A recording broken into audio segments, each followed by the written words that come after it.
Hello guys, what's up? So I'm back again for another tutorial video. So for this video, I will gonna show you how you can change your Roblox theme into dark mode, so if you are interested then keep on watching. So to turn your Roblox theme into dark mode, it's actually pretty easy.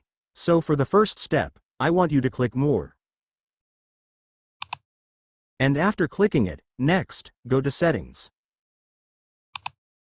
Once you're on Settings, go and tap Account Info. After clicking Account Info, scroll down, then you will see the theme option. So to change your Roblox theme to dark, you just need to change this to dark mode. And after changing it, congratulations, it's done. Your Roblox will now be turned into dark mode.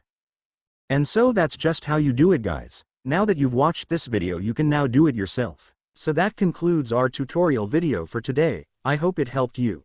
So that's all, guys. See you in my next video. Thanks for watching. Goodbye.